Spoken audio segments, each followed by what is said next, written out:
भारतीय नागरिक सुरक्षा संहिता 2023 की धारा 344 जो क्षमादान की पेशकश का निर्देश देने की शक्ति power to direct tender of pardon से संबंधित है।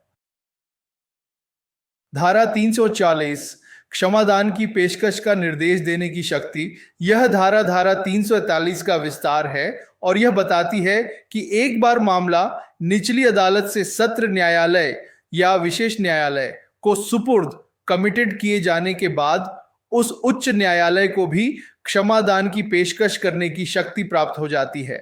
किसी मामले के सुपुर्द किए जाने के किसी भी समय के बाद, लेकिन निर्णय पारित होने से पहले, वह न्यायालय जिसे सुपुर्दगी की गई है, the court to which the commitment is made, ऐसे किसी भी व्यक्ति का विचारण में साक्ष्य प्राप्त करने के उद्देश्य से जिसे किसी ऐसे अपराध में प्रत्यक्ष या अप्रत्यक्ष रूप से संबंधित माना जाता है या जिसे ऐसे अपराध की जानकारी है, उसी शर्त पर ऐसे व्यक्ति को क्षमादान की पेशकश कर सकता है। सरल शब्दों में समझने के लिए इसे तोड़कर देखते हैं। ओ कब लागू होता है? जब कोई आपराधिक मामला जो आमतौर पर मजिस्ट्रेट कोर्ट से सत्र न्यायालय या किसी विशेष न्यायालय को सुपुर्द कमिटेड कर दिया गया हो, यानी मामला अब मुकदमे के लिए उच्च न्यायालय में आ गया है और अभी तक उस मामले में निर्णय जजमेंट पारित नहीं हुआ हो, ओ कौन पेशकश कर सकता है? वह न्यायालय जिसे मामला सुपुर्द किया गया है, यानी आमतौर पर सत्र न्यायालय या वह विशेष न्यायालय। ओ उद्देश्य मुकदमे के दौरान किसी ऐसे व्यक्ति की गवाही एविडेंस प्राप्त करना जिसके बारे में माना जाता है कि वह अपराध में सीधे या परोक्ष रूप से शामिल था या उसे अपराध की जानकारी थी। Privy to.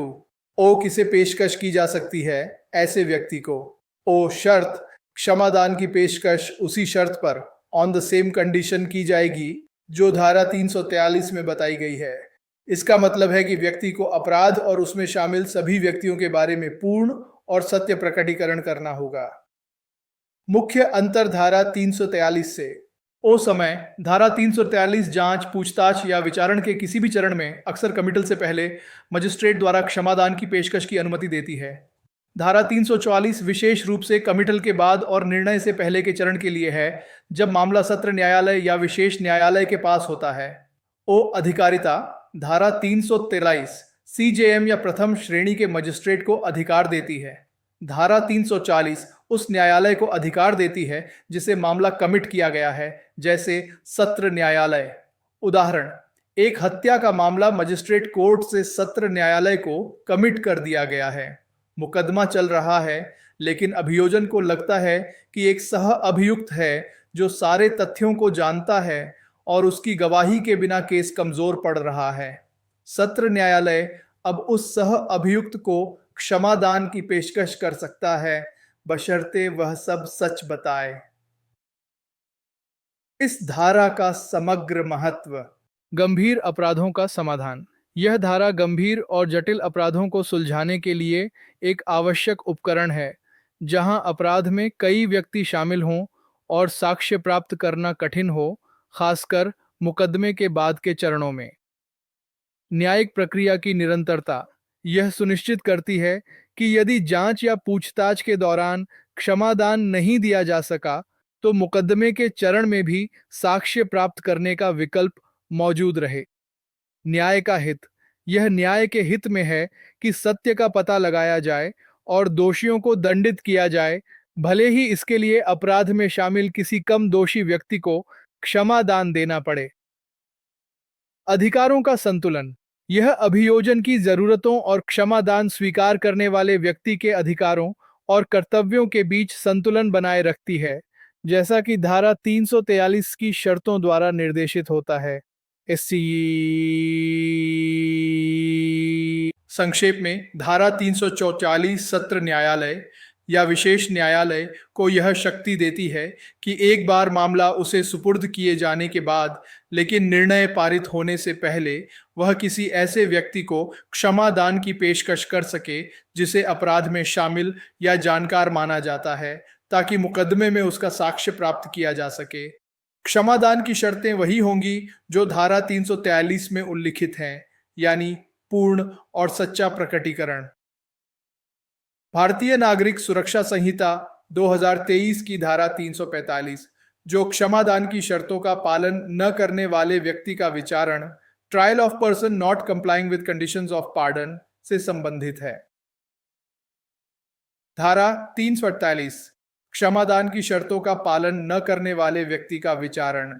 यह धारा उन परिस्थितियों को नियंत्रित करती है जब किसी सह अभियुक्त, जिसे अप्रूवर भी कहते हैं, को धारा 343 या 340 के तहत क्षमादान की पेशकश की गई थी, लेकिन वह व्यक्ति उस शर्त का पालन करने में विफल रहता है। ऐसे मामलों में वह अपना क्षमादान खो देता है और उस पर फिर से मुकदमा चलाया जा सकता है। एक, जहां धारा 341 या धारा 340 के अधीन की गई क्षमादान की पेशकश को स्वीकार करने वाले व्यक्ति के संबंध में लोक अभियोजक, पब्लिक प्रोसिक्यूटर, यह प्रमाणित करता है कि उसकी राय में ऐसे व्यक्ति ने या तो जानबूझकर किसी आवश्यक बात को छिपाकर या झूठी गवाही देकर उस शर्त का पालन नहीं किया है जिस पर पेशकश की गई थी, तो ऐसे व्यक्ति पर उस अपराध के लिए विचारण किया जा सकता है जिसके संबंध में क्षमादान की पेशकश की गई थी, या किसी अन्य अपराध के लिए जिसका वह उसी मामले से संबंधित होने पर दोषी प्रतीत होता है, और झूठी गवाही देने के अपराध के लिए भी। सरल शब्दों में, अगर किसी व्यक्ति ने धारा 343 या 340 के तहत क्षमादान, माफी स्वीकार कर ली है, यानी वह अप्रूवर बन गया है। और लोक अभियोजक, पब्लिक प्रोसिक्यूटर, पीपी को लगता है कि उस व्यक्ति ने क्षमादान की शर्तों का पालन नहीं किया है। शर्तों का पालन न करने का मतलब है कि उसने जानबूझकर कोई जरूरी बात छिपाई है या झूठी गवाही दी है। तो ऐसे व्यक्ति पर फिर से मुकदमा चलाया जा सकता है। एक, उस असली अपराध के लिए जिसके लिए उसे माफी दी गई थी। 2, या उसी मामले से संबंधित किसी अन्य अपराध के लिए जिसके लिए वह दोषी लगता है। 3, और झूठी गवाही, गिविंग फॉल्स एविडेंस, देने के अपराध के लिए भी। परंतु ऐसे व्यक्ति पर किसी अन्य अभियुक्त के साथ संयुक्त रूप से विचारण नहीं किया जाएगा। सरल शब्दों में, उस अप्रूवर पर जिसने शर्तें नहीं मानी, अन्य सह अभियुक्तों के साथ एक ही मुकदमे में सुनवाई नहीं होगी। उसका मुकदमा अलग से चलेगा।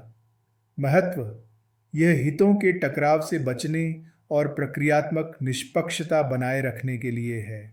परंतु यह और कि ऐसे व्यक्ति पर झूठी गवाही देने के अपराध के लिए विचारण नहीं किया जाएगा सिवाय उच्च न्यायालय की अनुमति के, और धारा 215 या धारा 329 में निहित कुछ भी उस अपराध पर लागू नहीं होगा। सरल शब्दों में, अगर उस पर झूठी गवाही देने का आरोप लगता है तो उस अपराध के लिए उस पर मुकदमा केवल उच्च न्यायालय की अनुमति, सैंक्शन से ही चलाया जा सकता है। और भारतीय नागरिक सुरक्षा संहिता की धारा 215, जो आरोपों में त्रुटियों से संबंधित है, या धारा 329, जो कुछ विशिष्ट आपराधिक मानहानि से संबंधित है, के प्रावधान इस झूठी गवाही के अपराध पर लागू नहीं होंगे। महत्व, झूठी गवाही के आरोप को बहुत गंभीरता से लिया जाता है और इसकी सुनवाई के लिए उच्च न्यायालय की अनुमति की आवश्यकता होती है ताकि दुरुपयोग को रोका जा सके। ऐसे व्यक्ति द्वारा क्षमादान की पेशकश को स्वीकार करते हुए दिया गया और धारा 143 के अधीन मजिस्ट्रेट द्वारा या धारा 343 की उपधारा 4 के अधीन न्यायालय द्वारा दर्ज किया गया कोई भी बयान ऐसे विचारण में उसके विरुद्ध साक्ष्य में दिया जा सकता है। सरल शब्दों में, जो बयान उस व्यक्ति ने क्षमादान स्वीकार करते समय दिया था, चाहे वह मजिस्ट्रेट के सामने धारा 133 के तहत दर्ज किया गया हो या न्यायालय के सामने धारा 343(4) के तहत, वह बयान उसके खिलाफ सबूत के तौर पर इस्तेमाल किया जा सकता है जब उस पर दोबारा मुकदमा चले। महत्व, यह प्रावधान अप्रूवर को पूरी और सच्ची जानकारी देने के लिए बाध्य करता है। यदि वह शर्तें तोड़ता है तो उसके अपने ही बयान उसके खिलाफ सबूत बन सकते हैं। 3, ऐसे विचारण में अभियुक्त को यह अभिवचन करने का हक होगा कि उसने उन शर्तों का पालन किया है जिन पर ऐसी पेशकश की गई थी, जिस स्थिति में अभियोजन पक्ष पर यह साबित करने का भार होगा कि शर्त का पालन नहीं किया गया है। सरल शब्दों में, जब उस पर दोबारा मुकदमा चलता है तो आरोपी जो पहले अप्रूवर था यह कह सकता है कि उसने क्षमादान की शर्तों का पालन किया है। और अगर वह ऐसा कहता है तो यह साबित करने की जिम्मेदारी अभियोजन पक्ष प्रोसिक्यूशन की होगी कि उसने शर्तों का पालन नहीं किया है। यानी आरोप लगाने वाले को साबित करना होगा, आरोपी को अपनी बेगुनाही साबित नहीं करनी होगी। महत्व: यह अभियुक्त को अपना बचाव करने का अधिकार देता है और दोषी साबित होने तक निर्दोष के सिद्धांत को बनाए रखता है। चुड़ी ऐसे विचारण में न्यायालय ए, यदि यह सत्र न्यायालय है तो आरोप पढ़कर और अभियुक्त को समझाए जाने से पहले। बी, यदि यह मजिस्ट्रेट का न्यायालय है तो अभियोजन के गवाहों का साक्ष्य लेने से पहले अभियुक्त से पूछेगा कि क्या वह यह अभिवचन करता है कि उसने उन शर्तों का पालन किया है जिन पर क्षमादान की पेशकश की गई थी। सरल शब्दों में, जब उस व्यक्ति पर दोबारा मुकदमा शुरू होता है तो कोर्ट एक खास मोड़ पर उससे पूछेगी। अगर सेशन कोर्ट में मुकदमा है तो आरोप सुनाने और समझाने से पहले।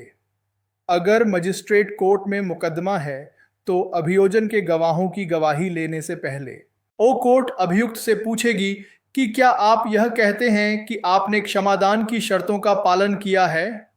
महत्व: यह एक प्रक्रियात्मक आवश्यकता है जो अभियुक्त को शुरू में ही अपना बचाव रखने का मौका देती है और यह सुनिश्चित करती है कि यह मुद्दा मुकदमे की शुरुआत में ही स्पष्ट हो जाए।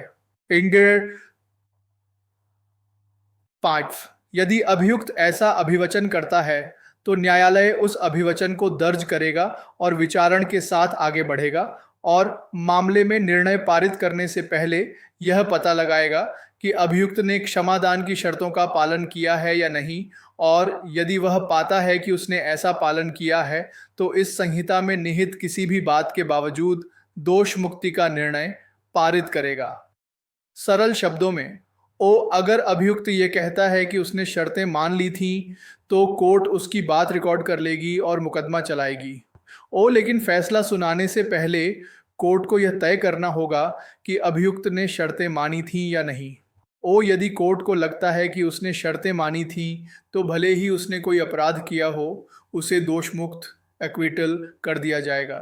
महत्व: यह क्षमादान की शर्त को बहुत शक्तिशाली बनाता है। यदि यह साबित हो जाता है कि अप्रूवर ने अपना वादा निभाया तो उसे मूल अपराधों के लिए कानूनी रूप से बरी कर दिया जाएगा, भले ही उसके खिलाफ अन्य सबूत हों। यह अप्रूवर प्रणाली की रीढ़ है। इस धारा का समग्र महत्व: अप्रूवर प्रणाली की अखंडता। यह धारा सुनिश्चित करती है कि क्षमादान का प्रावधान केवल तभी लागू हो जब व्यक्ति शर्तों का ईमानदारी से पालन करे। यह प्रणाली की अखंडता को बनाए रखती है। न्याय का संतुलन: यह एक ओर अपराधी से साक्ष्य प्राप्त करने की आवश्यकता और दूसरी ओर यह सुनिश्चित करने के बीच संतुलन स्थापित करती है कि कोई व्यक्ति अपने झूठे वादे के कारण न्याय से बच न जाए। डबल जियोपार्डी का अपवाद: यह स्पष्ट करती है कि क्षमादान का उल्लंघन डबल जियोपार्डी, एक ही अपराध के लिए 2 बार मुकदमा न चलाने के नियम का एक अपवाद है।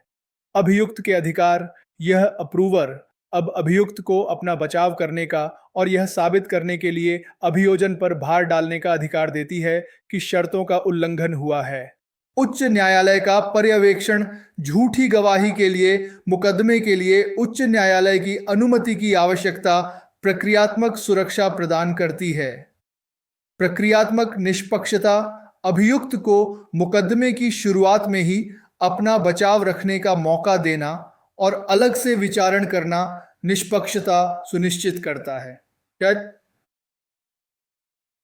संक्षेप में, धारा 345 बताती है कि यदि एक अप्रूवर माफी स्वीकार करने वाला क्षमादान की शर्तों का पालन नहीं करता, जैसे कुछ छिपाना या झूठी गवाही देना, और लोक अभियोजक इसे प्रमाणित करता है, तो उस पर मूल अपराध या संबंधित अन्य अपराधों और झूठी गवाही के लिए मुकदमा चलाया जा सकता है। उसे अन्य अभियुक्तों के साथ संयुक्त रूप से विचारित नहीं किया जाएगा और झूठी गवाही के लिए उच्च न्यायालय की अनुमति चाहिए। उसके पहले के बयान उसके खिलाफ सबूत के तौर पर इस्तेमाल हो सकते हैं। मुकदमे में उसे यह कहने का अधिकार होगा कि उसने शर्तों का पालन किया है, जिसे साबित करने का भार अभियोजन पर होगा। न्यायालय निर्णय से पहले यह तय करेगा कि उसने शर्तों का पालन किया या नहीं। यदि हाँ, तो उसे दोषमुक्त कर दिया जाएगा।